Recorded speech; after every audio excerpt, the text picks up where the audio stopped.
আসসালামু আলাইকুম। আমি শারমিন মুজাহিদ, একজন স্পেশাল এডুকেটর। আশা করি সবাই ভালো আছেন। আমিও ভালো আছি আলহামদুলিল্লাহ। তো অনেকদিন পরে আসলাম আপনাদের মাঝে। মাঝে মাঝেই ভিডিও নিয়ে আসা হয় কোনো না কোনো টপিক নিয়ে আপনাদের সামনে। তবে লম্বা একটা গ্যাপ হয়েছে হয়তো সময়ের অভাবে। আবার আমি চাচ্ছি আপনাদের মাঝে আপনাদের সাথে কিছু কিছু বিষয় শেয়ার করবার জন্য। আজকে যে বিষয়টি শেয়ার করব সেটি হচ্ছে প্রতিবন্ধিতা। প্রতিবন্ধিতা এমন একটা জায়গায় এসে দাঁড়িয়েছে, আমার মনে হয় এর অ্যাওয়ারনেস বৃদ্ধি করার প্রয়োজন। প্রত্যেকটা জায়গায়, প্রত্যেকটা দ্বারগড়ায়, গ্রামে গঞ্জে, মাঠে ঘাটে সবখানে আসলে জানানো প্রয়োজন প্রতিবন্ধিতা কী। কারণ এটার কুসংস্কার, এটাকে নিয়ে নেতিবাচক কথা অনেকভাবে এত বেশি ছড়িয়ে গেছে, এই সত্যতা আসলে জানানো দরকার। সেই জন্য আমার ধারাবাহিকভাবে কিছু আলোচনা করা উচিত বলে মনে হয়েছে। তো আজকে প্রতিবন্ধিতা কী, কেন হয়, প্রতিবন্ধিতা কত প্রকারের, মাত্রা, এই কয়েকটি বিষয় নিয়ে আলোচনা করব। প্রতিবন্ধিতা হচ্ছে এমন এক ধরনের অবস্থা যা একজন ব্যক্তি সুনির্দিষ্ট কোনো শারীরিক কিংবা মানসিক বা বুদ্ধিগত সমস্যার কারণে ওই ব্যক্তির চলাফেরা, কাজকর্ম, পড়ালেখা বিভিন্ন কিছুতে কিংবা যোগাযোগে বাধাগ্রস্ত হচ্ছে। অর্থাৎ তার আমরা রেগুলার মানুষ যারা কিংবা জেনারেল মানুষ যারা সমাজে চলাফেরা করি, কাজকর্ম করি, প্রতিনিয়ত বিভিন্ন জিনিসে ব্যস্ত থাকি, ওই প্রতিবন্ধিতা ব্যক্তি কিংবা মানুষটি আমাদের মতো আমরা যারা নিজেদেরকে স্বাভাবিক মনে করি কিংবা নিজেদেরকে মনে করি যে আমরা সব পারি, আমাদের মতো করে সমস্ত কিছু করতে পারে না, কোনো না কোনো কারণে তারা বাধাগ্রস্ত হচ্ছে। সহজভাবে যদি বলি যে একজন স্বাভাবিক মানুষ যে কাজগুলি সঠিকভাবে করতে পারছে, একজন স্পেশাল বা প্রতিবন্ধী ব্যক্তি বা শিশু ওই কাজগুলি অতটা সহজভাবে স্বাভাবিকভাবে করতে পারছে না, কোনো না কোনো কারণে সে বাধাগ্রস্ত হচ্ছে সেই কাজটি করতে গিয়ে। আর প্রতিবন্ধিতা হয় মূলত মাতৃগর্ভে, বা আর একবার হচ্ছে জন্মকালীন সময়ে, আরেকটা হচ্ছে জন্মের পরবর্তী সময়ে। 3 রকম সময়েই প্রতিবন্ধিতা হয়ে থাকে। আবার জন্মর পরে যেটা হয়ে থাকে সেটা হচ্ছে অন্যান্য কারণের চেয়ে এটা হয় হয়তো একজন মানুষ রেগুলার, তার কোনো ধরনের প্রতিবন্ধিতা ছিল না সারা জীবন, একটা অবস্থায় হয়তো বয়স 30-40 হতে পারে, একটা রোড অ্যাক্সিডেন্টের কারণে তার পা কেটে গেছে, সেও কিন্তু এক ধরনের শারীরিক প্রতিবন্ধী।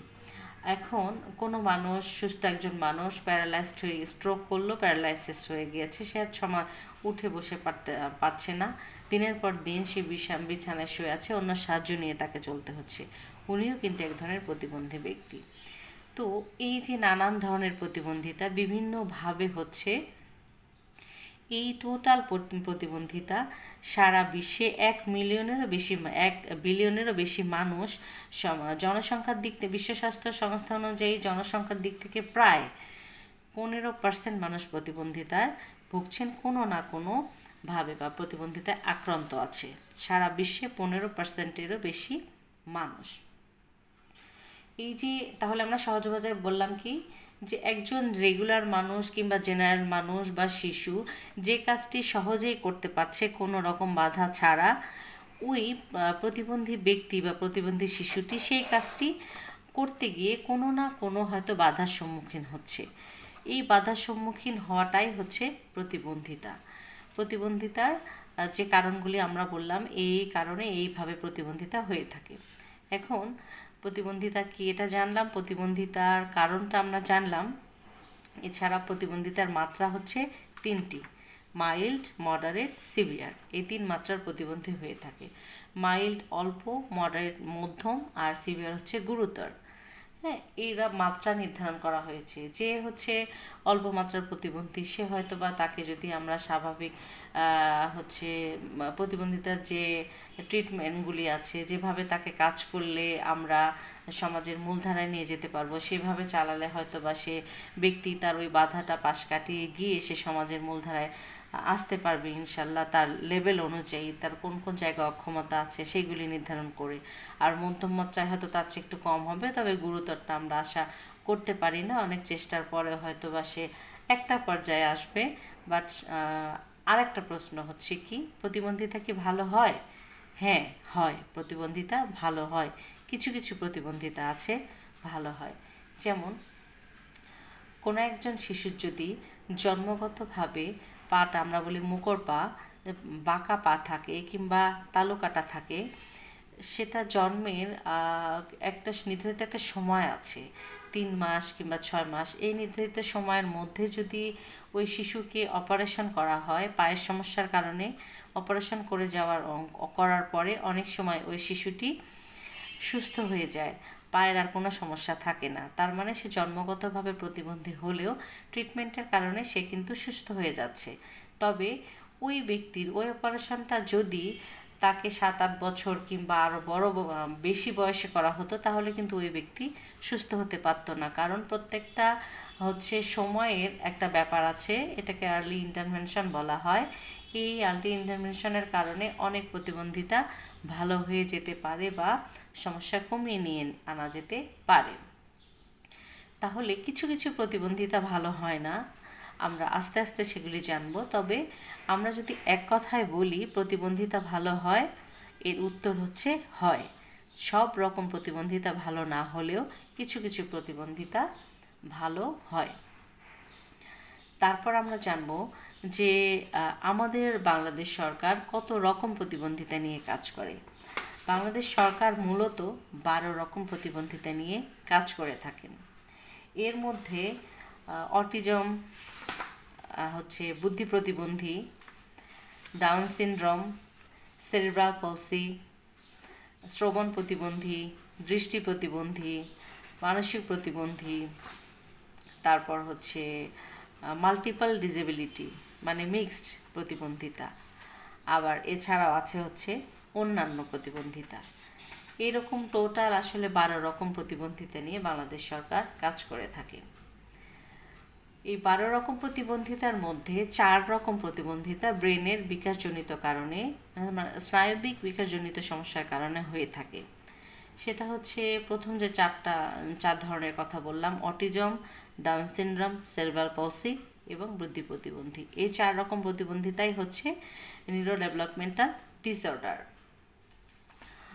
আর বাকিগুলি তো অন্যান্য প্রতিবন্ধিতা। এখন এই এক একটা প্রতিবন্ধিতার কারণ অবশ্য এক এক রকম, সবগুলির কারণ নির্ধারণ করা হয়নি। আজকে আমি তাহলে জানলাম যে প্রতিবন্ধিতা কি, প্রতিবন্ধিতা কেন হয়, প্রতিবন্ধিতার মাত্রা, প্রতিবন্ধিতার শ্রেণীবিভাগ, এই কয়েকটি বিষয় নিয়ে আমরা আলোচনা করলাম। পাশাপাশি যে 4 রকম প্রতিবন্ধিতা আছে যা কিনা নিউরো ডেভেলপমেন্টাল ডিসঅর্ডার, বাংলাদেশ সরকার এনডিডি নিউরো ডেভেলপমেন্টাল ডিসঅর্ডার সুরক্ষা ট্রাস্ট এনডিডির আয়তায় এই 4 রকম প্রতিবন্ধিতা নিয়ে কাজ করে আলাদাভাবে। যেহেতু এই 4 ধরনের প্রতিবন্ধিতা একটু জটিল রকম, এর মধ্যে সবচেয়ে জটিলতম প্রতিবন্ধিতা অটিজম। এই বিষয়গুলি আমরা আজকে জানলাম। আরেকটু বিষয় যেটা ক্লিয়ার করা দরকার, সেটা প্রতিবন্ধিতা নিয়ে সমাজে অনেক রকম ভুল ধারণা আছে, যা কিনা আসলে সঠিক নয়, ভ্রান্ত ধারণা। মানে আছে না, বাবা মায়ের কোনো সমস্যার কারণে প্রতিবন্ধিতা হয়ে থাকে, অমুকের বাবা ঘুষ খায় সেজন্য হয়, অমুকের বাবা চোর সেজন্য হয়, অমুকে ভালো না, এই যে নানান ধরনের কুসংস্কার সমাজে প্রচলিত আছে। আসলে আমরা যদি এই বিষয়টা নিয়ে পড়ালেখা করি, এটাকে স্পেশাল এডুকেশন বলে, আমরা যদি স্পেশাল এডুকেশন সম্বন্ধে জানি, আমরা বিএসএড নামে এক ধরনের 1 বছরের কোর্স আছে, এছাড়াও ছোট ছোট কিছু কোর্স আছে। আমি একটি কোর্স করাই, সেটাকে ডিএমসি বলি, ডিসেবিলিটি ম্যানেজমেন্ট সার্টিফিকেট কোর্স। এই কোর্সটাও যদি করি তাহলে আমরা জানবো যে প্রতিবন্ধিতা কী এবং অন্যান্য প্রতিবন্ধিতা নিয়ে ম্যানেজমেন্ট নিয়ে আমরা জানতে পারবো। আবার এছাড়া অনেক অনেক জায়গা আছে, সেগুলিতে এনডিডি থেকেও ট্রেনিং করানো হয় প্যারেন্টসদেরকে, টিচারদেরকে আলাদা আলাদা করে, ঢাকা ইউনিভার্সিটি থেকে করানো হয়, বিইউপি থেকে, পাইজার থেকে করানো হয়। এরকম অনেক জায়গা আছে যেখান থেকে আসলে প্রতিবন্ধিতা কি মানে স্পেশাল এডুকেশন আপনারা নিতে পারবেন। সমাজের ভুল ধারণাগুলি থেকে আমরা সরিয়ে রাখবো নিজেকে। আমরা চাইবো প্রতিবন্ধিতা সম্বন্ধে জানি, প্রতিবন্ধিতা কি, কেন হয়, এগুলি সমাজের সকল জায়গায় সকল শ্রেণী পেশার মানুষকে আমরা সঠিক ইনফরমেশনটা দিতে পারি। মূলত এই বিষয়গুলি ক্লিয়ার করার জন্যই আজকে আমার ভিডিওটি করা। আশা করি সবাই সুস্থ থাকবেন, ভালো থাকবেন। এই পর্যন্ত আল্লাহ হাফেজ, আসসালামু আলাইকুম।